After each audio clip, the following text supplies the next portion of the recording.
अबीर किती छान खेळलास. काय गाई पाडली की नाही विकेट. या बारिसाला आमची टीम जिंकणार असतं म्हणतो मी. काय रे? हो तुम्हीच जिंकणार आहात आणि तुम्ही सगळेच खूप छान खेळताय. पण ऐका ना मुलांनो, मला ना तुमची 5 मिनिटं हवी आहेत.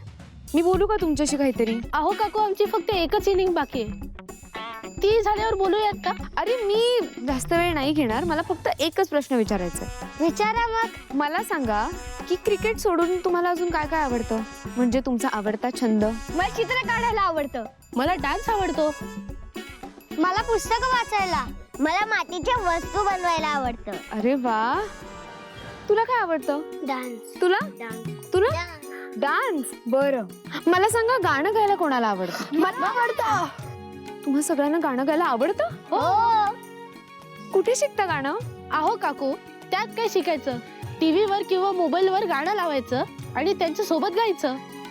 पण एक सांगू का, जसं क्रिकेटमध्ये असतं की तुम्ही टायमिंग चुकलात तर तुम्ही आउट होऊ शकता, अगदी तसंच गाण्याचं सुद्धा असतं.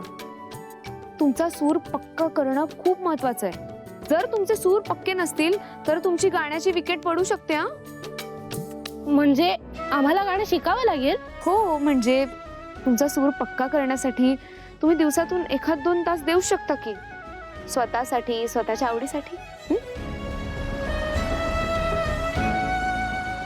अरे मित्रांनो, विचार कसला करताय? माझी आई नाही का म्युझिक मास्टर असते बघा. तिच्या गळ्यात ना कोकिळा बसलेली असते.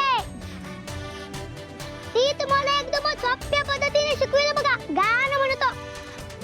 तर क्रिकेटच्या भाषेमध्ये झालं तर ते तुम्हाला गाण्याचा सिक्सरच मारायला शिकवेल बघा. तुम्ही एकदा ट्राय तरी करून बघा. आम्हाला आवडेल, पण आमच्या आई बाबांना विचारावं लागेल ना. हो ना, ते म्हणतील की खेळ सोडून कुठे चाललात म्हणून. आई बाबांची काळजी तुम्ही नका करू. तुम्ही फक्त गाणं शिकायची तयारी दाखवा. आई बाबांची मी बोलेन. हो हो, आम्ही गाणं शिकायला तयार आहोत. काय रे? आम्ही तयार आहोत.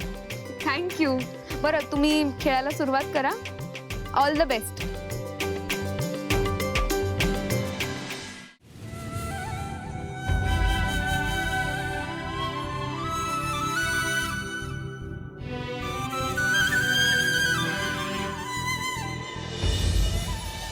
बाबा अजून गेला नाहीस तू ऑफिसला? अरे किती वाजल्यात, लेट होईल. आज ओवीचा बाबा ऑफिसला नाही जाणार. पूर्ण दिवस ओवी सोबत राहणार. आज ऑफिसला सुट्टी. सुट्टी का? तुला माझी काळजी वाटते म्हणून? अरे बाबा, मला काही झालं नाहीये, मी अगदी ठीक आहे. काळजी तर वाटणारच ना राजा. अख्ख्या जगाचे प्रॉब्लेम सॉल्व्ह करतो मी. माझ्या मुलीचा जर प्रॉब्लेम सॉल्व्ह नाही केला तर माझ्या कामाचा काय उपयोग? बाबा, मला काहीच प्रॉब्लेम नाही आणि इथून पुढे कसला त्रास पण होणार नाही. मी आता खूप स्ट्रॉंग होणार आहे माझ्या बाबांसारखी. बापरे, किती स्ट्रॉंग ती. किती मोठा पैसा आहे, एकदम माझ्यासारखा. मला माहिती आहे तू खूप स्ट्रॉंग गर्ल आहेस. बाळा, मला सांग, तुला घरी कोणी काय बोलत नाही ना? इथे ओरडत नाही ना तुझ्यावर? कोणी काय बोलतं का? बाबा सॉरी, मी तुझ्याशी खोटं बोलते. मला आता तुला काहीच सांगता येणार नाही. मी तुला काही सांगितलं तर ते तुला मारून टाकतील. ओवी, बाबा किती टेन्शन घेतोस तू? तू समजतोस असं काहीच नाहीये. मला कोण काय बोलणार? तू आहेस ना माझ्यासोबत. मला कुणीही त्रास देणार नाही. नको काळजी करूस. खरंच ना? तू खरंच माझ्यापासून काही लपवत नाहीस ना? तुला गाणं आवडत नाही माहित असून पण मी गाण्याचा हट्ट केलाच ना. तुझ्यापासून मी काय लपवू शकते का? हे बघ राजा, गाण्याचा हट्ट नको करू. ते सोडून मी तुला जगातलं तू जे मागशील ते सगळं देईन मी तुला. पण ही एक गोष्ट मागू नकोस. त्याची कारणं वेगळी आहेत. तू लहान आहेस अजून समजायला. हा, आजचा दिवस तुला जे हवं ते करूयात आपण. आज सुट्टी घेतली ना मी. तू सांग काय करायचं? फिरायला जायचं असेल तर फिरायला जाऊया. हो, आजचा पूर्ण प्लॅन माझा. हा, आणि जर तो गेम खेळायचा असेल जो काल रात्री मी आणला होता, तुला प्रॉमिस केलं होतं ना मी, जर तो गेम खेळायचा असेल तर गेम खेळूया. तू सांग. आता ते गेमचं काय करायचं? गेम तर माझ्याकडे नाहीये. काही झालं तरी बाबाला कळायला नको. पण ऐक, त्याआधी आवरून ये तू, मग मला सांग काय करायचं ते. जा ठीक आहे, आजचा पूर्ण प्लॅन माझाच आहे. जा चल, जा उठ उठ, लवकर पळ.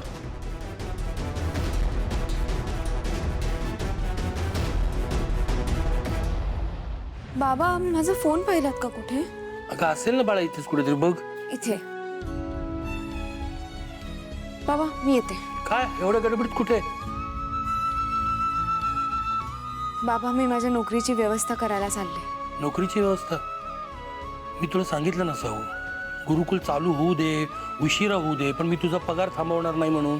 बाबा तुम्हालाही माहिती आहे काम न करता मी पगार तर घेणार नाही. अगं मग काही दुसरी नोकरी शोधायला जाशील आता? विश्वास ठेव ना माझ्यावर. बाबा असं कसं म्हणू शकता तुम्ही? तुमच्या वास्तूत माझं गाणं सुरक्षित आहे हे माहीत असूनही मी दुसरीकडे का जाईन?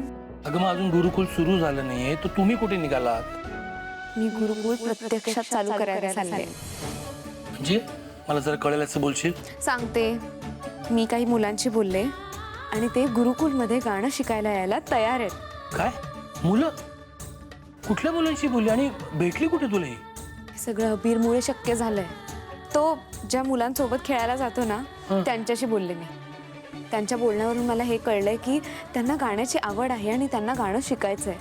आता मी त्यांच्या पालकांशी बोलायला निघाले. जराही बदलली नाहीस सांगू तू. नाही म्हणजे तू एखादं काम हातात घेतलंस की तडीच नेल्याशिवाय काही गप्प बसत नाहीस. तुला तुझ्या कामात यश नक्की मिळेल. थँक्यू बाबा. आधी तो फक्त माझा स्वभाव होता, आताही माझी गरज आहे स्वतःला सिद्ध करण्याची आणि माझ्या सुरांना पुन्हा जिवंत करण्याची. आणि तुमचे आशीर्वाद आहेतच की माझ्या पाठीशी. पाया पडते. यशस्वी भव. येते बाबा. सावकाश जा. हो. अबीर सावली तू परीस आहेस. सारंगला अजूनही कल्पना नाहीये की त्याने आयुष्यात काय गमावलंय. जेव्हा त्याला कळेल ना तेव्हा खूप उशीर झालेला असेल.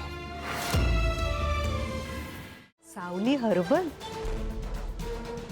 तो अध्याय कधीचाच संपलाय आणि आता टेक्निकली सुद्धा आणि बिझनेस पॉइंट ऑफ व्ह्यूनी ते सगळं परत रिवाईव्ह करणं इम्पॉसिबल आहे. ह्या जगात इम्पॉसिबल असं काहीच नसतं, विशेषतः जेव्हा फंडिंगची जबाबदारी मी घेतो. अहो ह्या ब्रँडचे सगळे प्रोडक्ट्स अप्रतिम होते. आजही मार्केटमध्ये ह्या दर्जाचा माल उपलब्ध नाहीये. तुम्ही फक्त हो म्हणा, इन्व्हेस्टमेंट माझी असेल. अरे आई, हे ओल्ड डॉक्युमेंट्स आहेत, ते काय करायचं? डिस्पोज ऑफ करायचे मी करते. तू यांना ओळखलंस ना? ऑफकोर्स. शंकररावजी आपले खूप जुने इन्व्हेस्टर आहेत. नमस्कार. नमस्कार. त्यांना आपल्या एका ब्रांचमध्ये इन्व्हेस्ट करायचं आहे. कोणत्या? सावली हर्बल.